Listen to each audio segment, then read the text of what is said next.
Entendi. Por que inventou essa história de aula de religião? Não, eu cheguei na Caetano em maio de 72, tá certo? Eu já peguei essa situação e que o ensino religioso era ministrado, né? Poderia ser ministrado. Eu acho que era opcional. Era opcional. Era opcional. E uma das primeiras reuniões com a diretora do primário, que era a dona Carmela, que depois foi a dona Irene, e manifestei contra. Eu disse que o aluno tinha direito à liberdade religiosa e que não era correto eu estar a escola posicionando, impondo uma postura religiosa, que é uma escola dinâmica, o aluno tem o direito, tem a família dele, e a estrutura familiar dele é que dita as normas religiosas dele, e não a escola. Então a escola não era para isso. Mas poderia ser feito de maneira opcional. Os alunos que o quisessem, então, poderia, as duas diretoras e mesmo do ginásio, se quisessem fazer um trabalho, tanto que não houve mais nenhuma cerimônia de primeira comunhão na Caetano. Porque antes havia. E eu não permiti. A partir de 72 eu não quis. Uma tradição da escola. No dia do nomalista, o grupo de normalistas, mais as crianças do jardim, do primário, iriam levar flores no túmulo do Caetano de Campos. Isso é uma praxe.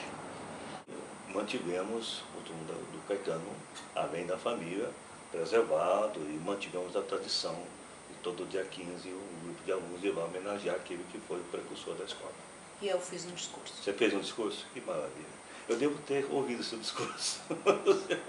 E o professor Rui Cartolano? O Rui Cartolano é um abnegado. Ele tinha um coral. Ele era professor de educação musical, no ensino normal, e ele postulava que a Caetano tinha que ter um coral acima da média. Eu concordava em gênero e grau com ele. Apoiei o Rui em todas as oportunidades. E ele manteve o coral. Mas como ele dava aula mais no normal, ele convergia as coisas para o normal e eu queria que ele desse uma abrangência. Aí que nós conseguimos fazer que esse coral tivesse uma participação mais efetiva dos outros alunos. E ele ensinava todos os hinos, inclusive o da escola. Ele, em todas as cerimônias, primeiro cantava o hino da escola. E tinha também a fanfarra. Já na minha época, a fanfarra já não teve tanta participação, porque as dificuldades eram inúmeras, tá certo, para se manter. Não durou muito tempo aquilo, não. Foi uma pena. Mas tinha uma fanfarra, assim, a gente tinha lá no porão, nós tínhamos uma sala de fanfarra, em que todos os equipamentos eram colocados lá, mas estava... não foi uma proposta, não foi um segmento que eu dei continuidade, porque houve dificuldades, tivemos muita dificuldade nesse sentido, entendeu? E os alunos cegos, eles tinham uma sala próxima à minha sala, mas uma sala de ponto de encontro. Porque não funcionou muito bem aquilo. E eles eram colocados dentro da própria sala de aula comum, entendeu? Mas tinha um apoio de duas professoras especializadas que trabalhavam numa sala à parte com eles, certo? Nós continuamos com esse trabalho. Era a única escola do estado que recebia alunos com deficiência visual. A Caetano tinha, na aclimação, uma unidade de jardim da infância. Eram 3 ou 4 salas de aula, uma coisa assim. E lá no Hellenkeller, no Instituto Municipal Hellenkeller. Isso, até na frente do jardim. E eu desativei isso, porque havia uma dificuldade de controle com relação à unidade, sempre com a unidade de aclimação. Quando que começou essa unidade da aclimação? Já não sei precisar não, mas já era antiga. Também não sei dizer, antiga de quantos anos, 10, 20, não sei. Eu só sei o seguinte, que na oportunidade eu tive muita dificuldade em ter o controle daquela unidade. Aí então nós chegamos à conclusão que era melhor convidá-los para vir para cá. E os alunos vieram para a praça. Os professores, tudo. Tanto que o jardim na época tinha 2 professores de educação musical, exclusivamente para o jardim. Tinham 2 professores de artes plásticas, exclusivamente para o jardim. Tinha uma professora de educação física que trabalhava com a equipe do normal e com a equipe do jardim.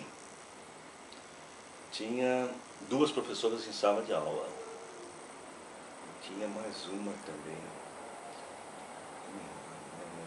foge à memória. Então nós demos uma outra estrutura para o jardim, para impulsionar o jardim, que já vinha de uma tradição muito grande, né? O princípio do trabalho do jardim, e ele foi mantido, tá certo? Então, o máximo possível as instalações para o jardim, que é o início da criança na escola. Então a criança tinha que gostar da escola como ela, para depois ela crescer com a escola. Então a aclimação foi desativada por mim, em benefício das crianças, em benefício da estrutura da escola. Haviam laboratórios na escola, no seu tempo? Havia.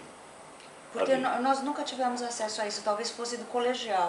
Os laboratórios, para a época, não de 70 para frente, mas de 70 para trás, eles foram muito usados. E na minha época foram bem usados. Mas ele ficava no segundo andar, no fundo do segundo andar. Então o laboratório de física, vivemos bem do professor Laurino, cuidava bem do laboratório. As aulas de física eram todas práticas e feitas no laboratório. As aulas de química, o preparador na época também trabalhou pouco tempo, mas havia necessidade de modificação nos laboratórios, uma série de acréscimo de materiais e de equipamentos, que não havia condição de aquilo se tornar factível. Mas é um dado aulas lá, mas não com tanta frequência, exceto de física. De física era muito usado. A Caetano foi precursora de alguns cursos de especialização, que pós o normal, então se criou alguns cursos de especialização. É o curso de artes plásticas, de desenho, artes plásticas, o curso de deficientes, de professoras especializadas em deficiência, e teve uma outra especialidade. Mas isso durou, porque eu acho que foi até os idos de 74, se não me falha a memória. Porque a partir de então eles tiveram uma outra reestruturação em termos de grade curricular, então não competia mais a escola ter isso. Então já passava ao nível universitário, está entendendo? A sala Alberguião é uma sala diferenciada, é uma sala muito rica arquitetonicamente, muito bonita, com os afrescos ainda nas paredes, né? E a parte de madeira toda trabalhada, toda entalhada, as cadeiras especiais. É uma sala, é um auditório, um pequeno auditório para eventos especiais. Então o senhor não fazia, por exemplo, reunião de professores ali? Fazia sim, fazia sim. Quando eu precisava reunir todos os professores, eu reunia todos lá. Eu reunia os diretores do jardim, do primário, e os 2 assistentes do ginásio e colégio, e mais os professores todos. Dava mais ou menos uns 200 professores, 200 e poucos professores, fazia assim. Quando havia necessidade de juntar todo mundo, fazia. Que o teatro também era muito usado por outros tipos de atividades, que a própria secretaria, os concursos públicos, tá certo? Mesmo até a reunião política de partidos na época eram cedidos, a escola era cedida para reunião, mas sempre no final de semana, sem nenhum entrave para as aulas. Porque é o seguinte, quando o senhor entrou em 72, não haviam mais aulas de sábado, o senhor se lembra disso? Não. E até 71 tinha, de 72 não. Já não tinha mais? Tinha sim, eu que cortei. A partir de 73 não teve mais. Eu cortei porque nós chegamos à conclusão em que não havia um resultado eficiente do alunado. Então nós modificamos um pouquinho a estrutura de horário em benefício dos alunos, tá certo? E os alunos, por exemplo, de terceiro colegial, principalmente, nós configurávamos aulas aos sábados e sabíamos que eles tinham cursinho. Então eles iriam para a escola fazer a primeira e segunda aula e depois já iam para o cursinho. Então nós fizemos isso, nós mudamos isso aí. Esse foi uma das mudanças. Então o senhor tinha autonomia para fazer isso? Claro. Por exemplo, houve um ano, em 74, que quem vendesse mais rifa na festa da pipoca ganharia uma viagem para Campos do Jordão e nossa classe ganhou. E, inclusive... Isso aí é toda uma preocupação da população de São Paulo com relação à meningite. Muito grande, preocupação muito grande. A música era também não ter. E se recomendava não ter aglomeração de aluno e tudo mais. Então nós tivemos realmente um sério problema. Vamos manter as aulas? Não vamos manter as aulas? A secretaria manteve. Então vamos propiciar a vacinação o mais rápido que puder. E aconteceu exatamente o que você falou. A periferia estava sendo imunizada, só que o centro não. Então nós conseguimos com a Secretaria da Saúde, com a autorização da Secretaria da Educação, dizer que fosse feito um dia exclusivamente para Caetano. Tá certo? Mas foi uma loucura. Por quê? Os pais também queriam ser vacinados. Então afluiu muita gente. Sorte que nós estávamos bem organizados. Nós estivemos bem organizados e a Secretaria de Saúde deu todo o apoio e nós fizemos realmente um trabalho espetacular naquele dia. Então nós conseguimos vacinar toda a população da Caetano e todos os pais que foram lá. Primeiro os alunos. E se sobrasse, nós íamos atender os pais. E depois teve uma ocasião que eu me lembro da gente ir até a Avenida São Luís ou ali do lado do Ipiranga, que tinha um posto de saúde, também nós fomos lá enfileirados. Na Secretaria da Saúde. Ficava na São Luís. Nós fomos São Luís. Porque teve 2 doses, foi uma na escola e outra lá. Do lado da São Luís. E havia, isso mesmo, foi correto isso. Foi correto isso. Isso foi feito assim, dessa maneira. Mas não tivemos maiores problemas não, com relação a isso. Você perguntou se o diretor trabalhava. O que a gente trabalhava? A gente trabalhava muito. Mas eu acho que a grande valia é o seguinte. Não só daquela época, hoje vocês são profissionais, você está formado e tantos outros colegas que vocês estão formados. Vocês não se esquecem da sua escola. A base que vocês tiveram é uma base muito forte. Muito forte.